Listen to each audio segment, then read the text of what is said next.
तक दुखी किसान रहेगा, धरती पर तूफान रहेगा। जब तक दुखी किसान रहेगा, धरती पर तूफान रहेगा। जब तक दुखी किसान रहेगा, धरती पर तूफान रहेगा। जब तक दुखी पर तूफान रहेगा। जब तक दुखी किसान रहेगा, धरती पर तूफान रहेगा। जब तक दुखी किसान रहेगा। धरती पर तूफान रहेगा।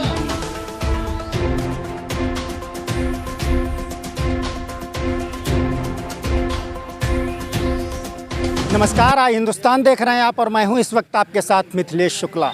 आज मेरी मौजूदगी है यूपी के लखीमपुर खीरी में और लखीमपुर खीरी का एक कलेक्ट्रेट परिसर है। यहाँ जिलाधिकारी कार्यालय हमारे ठीक पीछे है और ये जिलाधिकारी कार्यालय के ठीक सामने, अगर इधर दिखाना चाहूँ आपको, किसान नेता, कुछ किसान संगठन के लोग आकर धरने पर बैठ गए हैं। आखिर इन लोगों की ऐसी क्या समस्या रही होगी जो आज इनको मजबूरन यहाँ जिलाधिकारी कार्यालय के ठीक सामने आकर धरने पर बैठना पड़ा। इनसे हम बातचीत करेंगे और जानेंगे कि आखिर ऐसा क्या मामला है कि इन लोगों को आज यहाँ पर धरने पर बैठना पड़ा। मेरा नाम जसपाल सिंह पल्ला जी, मैं पूर्व जिला उपाध्यक्ष हूँ भारतीय किसान यूनियन टिकैत से।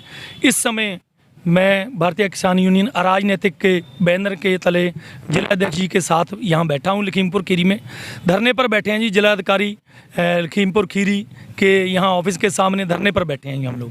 क्या मामला है जो आपको धरने? मामला ये है जी कि धान की समस्या को लेकर हम लोग यहाँ धरने पर बैठे हैं जी कि किसानों का धान औने पौने दामों में आड़तियों द्वारा, मिलरों द्वारा लूटा जा रहा है। मंडियों की व्यवस्था ठीक ना होने के कारण वहाँ भी किसान वहाँ हताश होकर मिलों में जा रहा है और लूटा जा रहा है किसानों को। इसलिए हम लोग यहाँ धरने पर बैठे हैं कि हमारी बात सुनिए, हमारी खून पसीने की जो कमाई है उसको लूटने से बचाइए। जिलाधिकारी महोदय के यहाँ ऑफिस के सामने बैठे हैं। जो हमारा धान 2369 रुपये सरकार ने तय किया है और एमएसपी की लड़ाई भी इसलिए हम लोग लड़ते हैं कि उस रेट से नीचे ना खरीदा जाए। आज वो धान 1600 रुपये में बेचने को मजबूर है किसान, फेंक के आता है बेचारा, उसके तो खर्चे भी नहीं निकल पा रहे हैं। खून पसीने की कमाई जो है औने पौने दामों में लूटी जा रही है किसान की, इसलिए हम लोग यहाँ बैठे हैं। जिले में कहाँ ये समस्या है? ऐसा है जी, पूरे ज़िले में ये समस्या है। पूरे ज़िले में हम लोगों ने जहाँ भी देखा, मैं निगासन से आया हूँ, वहाँ भी यही बात है। पलिया में यही हाल हो रहा है। लखीमपुर के किसान भी अपना रोना रो रहे हैं। जहाँ जहाँ की बहुत सारे किसान जुड़े हैं यूनियन के साथ, हर जगह पे गोला लगा लीजिए, कहीं भी लगा लीजिए, हर जगह 1600 के लगभग धान खरीदा जा रहा है। और मैं आपको बता दूं, मिलरों के पास जा रहे हैं किसान मजबूरी में, जब मंडी में खरीद नहीं ढंग से हो रही, लूटा जा रहा है, उसके हताश होकर जो है किसान मंडी में जा रहा। मंडी में 1600 रुपये में खरीदते हैं, उसको कहते हैं कि तुम अपने कागज़ लगा दो, हम 100 रुपया 150 रुपया आपका रेट बढ़ा के दे देंगे जैसे सेटिंग हो जाए। बाकी का पैसा जो ऊपर का 600-700 रुपया है वो मिलर और जो ज़िले के ये इससे जुड़े हुए संबंधित अधिकारी हैं वो मिल बांट के खा रहे हैं। यहाँ से लेकर ऊपर तक पैसा पहुँच रहा है। जो किसानों से पूरे तरीके से लूट हो रही है, उनके खून पसीने की कमाई लूटी जा रही है जी। इसके खिलाफ हम लोग यहाँ बैठे हैं जी धरने में। खरीद को लेकर, चाहे धान खरीद हो या गेहूं खरीद हो, इसको लेकर के सरकार लगातार कह रही है कि एमएसपी पर खरीद रहे हैं और सारा कुछ ठीक ठाक चल रहा है। क्या लग रहा है आपको, कहाँ पर ये कमियां आ रही हैं? देखिए जी, ऐसा है, हम लोगों ने एमएसपी की गारंटी की मांग बहुत बड़े स्तर पर उठाई थी। आज तक यही जो अधिकारी हैं यही पॉलिसी बनाते हैं, सरकारें उन पे काम करती हैं, उन पे कानून बनाती हैं। इनकी गलत पॉलिसियों की वजह से, क्योंकि ये अपने लिए खाने का इंतजाम रख के फिर पॉलिसीज़ बना के सरकार को मिसगाइड करते हैं। किसानों को लेकर अगर पॉलिसी बनाएंगे तो एमएसपी की गारंटी पर बात होगी और उस पर अमल हो जाएगा। जब तक एमएसपी की गारंटी कानूनन गारंटी नहीं होगी तब तक किसान का ऐसे शोषण होता रहेगा। हम लोगों ने यह भी कहा था कि आप पंजाब हरियाणा के पैटर्न पे ही खरीद कर लीजिए धान गेहूं की, उस पर भी आपने खरीद नहीं करी। हर फसल में, अब केले की फसल की भी हालत देख लीजिए, बहुत बुरी हालत लोग हो गई है कि बहुत सारे किसान, ऐसा नहीं है, किसानों ने आत्महत्याएं करनी शुरू कर दी हैं और उसको छिपाया जा रहा है, उसको दबाया जा रहा है। मैं आपको बता दूं कि बहुत जगह हम लोग प्रमाण दे सकते हैं। एक आधी जगह किसानों ने आत्महत्या तक कर ली है और बहुत सारे किसान अपनी फसलें जोत चुके हैं। धान के साथ भी ऐसा हो चुका है, गेहूं के साथ भी ऐसा हो चुका है। इसलिए किसान को बचाने का काम करिए, नहीं तो किसान की फसल अगर नहीं बचेगी तो उसकी नस्ल भी नहीं बचेगी। क्या खाओगे, कहाँ से खाओगे, वही हालत हो जाएगी। बाहर से मंगा के खाओगे।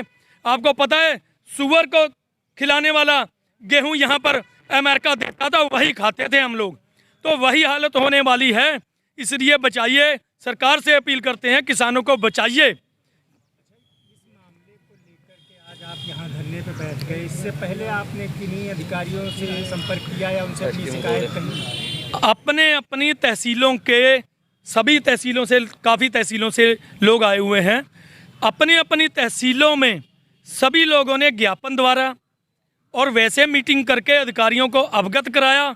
उसके बावजूद भी, क्योंकि ये जो धान वाले चोलिए हैं ये इतने वजन पड़ रहे हैं, अधिकारियों पर इनका इतना दबाव है, क्योंकि ये शासन के लोग होते हैं इनमें मिले हुए, इसलिए इनका अधिकारियों पे दबाव रहता है। इसलिए ये अधिकारी हम लोगों के लिए कुछ नहीं कर पाते हैं। क्या लग रहा है आज आप यहाँ के कलेक्ट्रेट में डीएम के ऑफिस के सामने धरने पे बैठ गए? ऐसा जी, हम लोग धरने पे बैठे हैं। हमारी लोगों की अगर समस्या नहीं सुनी जाएगी, गंभीरता पे इस पे विचार नहीं हुआ, ज़मीनी स्तर पर अगर काम नहीं हुआ, तो यहाँ पर पुतले फूकने का काम भी होगा, ट्रैक्टर रैलियाँ भी निकाली जाएंगी। इसके खिलाफ लड़ाई हम लोग आर पार की लड़ेंगे अगर इस समस्या का समाधान नहीं किया गया तो। प्रमुख मांगे क्या हैं? प्रमुख मांगे ये है कि धान बिल्कुल पूरे सही रेट में खरीदा जाए और किसान का धान समय से बिके। जब भी किसान आए पूरे कांटों की, बोरों की, रख रखाव की व्यवस्था की जाए, पूरे स्टाफ की व्यवस्था की जाए। मंडियों में बहुत सही तरीके से और तेज़ी से धान की खरीद हो, किसान आए, अपना धान बेचे और चला जाए। क्या नाम है? मेरा नाम कुलवंत सिंह जोसन है। मैं जिला अध्यक्ष हूँ भारतीय किसान यूनियन राजनीति लखीमपुर खीरी से। क्या मामला है, आज आप लोग धरने पे बैठ गए डीएम ऑफिस के सामने? धान की खरीद को लेके जो यहाँ लखीमपुर खीरी में बवाल चल रहा है, हम लोगों ने इससे पहले भी एक हफ्ता पहले अलग अलग तहसीलों में ज्ञापन के माध्यम से एसडीएम को ज्ञापन दिए थे। अपनी मांगें उठाई थी कि धान की जो खरीद है इसको सरकारी रेट के आधार पर खरीदा जाए। 1 तारीख से मंडियों में बोली तो धान की खरीद तो चालू हो गई है कागजों में, लेकिन आप मंडियों में जाके देखिए वहाँ पर एक भी धान की बोरी आपको इस समय नहीं मिलेगी। जो प्राइवेट सेक्टर हैं, जो राइस मिलर हैं, वो इस समय धान की जो खरीद कर रहे हैं वो 600-700 रुपये कुंटल पीछे करके, मान लीजिए 1600 रुपये, 1650 रुपये धान खरीद रहे हैं। उसके अलावा 20 रुपये पल्लेदारी, 15 रुपये कर्दा काट रहे हैं, 50 रुपये धर्म कांटा, अपने ही राइस मिलर में धर्म कांटा लगा के किसानों का शोषण कर रहे हैं, जबकि इनका ऐसा कोई प्रावधान नहीं है। ये पल्लेदारी, कर्दा और धर्म कांटा हम लोगों से नहीं ले सकते। हम लोगों ने अपनी आवाज़ उठाने के लिए एसडीएम को पहले तहसील स्तर पर ज्ञापन दिए थे, लेकिन उसकी आवाज़ यहाँ तक नहीं पहुँची। तो आज सारे जिला अध्यक्ष के हमारे माध्यम से यहाँ पर तहसीलों से पदाधिकारी आए हुए हैं। आज आके हम लोग डीएम महोदय के यहाँ आके हम लोग बैठे हुए हैं। आज हम लोगों ने ज्ञापन दे के ये इनको अवगत कराना है कि अगर हमारी मांगें यहाँ पर नहीं मानेगी तो हम लोग यहाँ पर अनिश्चितकाल धरने पर बैठेंगे, क्योंकि किसान बहुत परेशान है। आप यहाँ आए हुए हैं, क्या आपने अभी तक ज्ञापन दिया है? हम लोगों ने ज्ञापन एसडीएम को पहले 1 हफ्ते पहले दिए थे। एसडीएम को ज्ञापन देके अवगत करा दिया गया, लेकिन उस पर कोई अभी असर नहीं हुआ। आज देने आए हैं, लेकिन डीएम साहबा अभी मीटिंग में चल रही थी, उनकी बीसी थी, लेकिन अभी देख रहे हैं हमारे सामने भी डीएम साहबा ने प्रवेश किया है। हम लोग अभी जा के उनको ज्ञापन देने वाले हैं। क्या प्रमुख मांगे हैं? धान की खरीद को लेकर हमारी प्रमुख मांगे, जो धान की खरीद है ये बिल्कुल निष्पक्ष तरीके से हो। 2369 रुपये सरकारी रेट है। देख लीजिए 17 मॉइस्चर जो है, ये कहते हैं 17 मॉइस्चर होना चाहिए, लेकिन अगर 20-22 है तो कम से कम 100-150 रुपये का अंतर रख के ये किसान का धान खरीद रहे हैं। 2369 रुपये सरकारी रेट है, ये 1600 रुपये में खरीद रहे हैं। किसान लूटा जा रहा है। इसी समस्या को लेकर आज हम लोग यहाँ पर आए हुए हैं।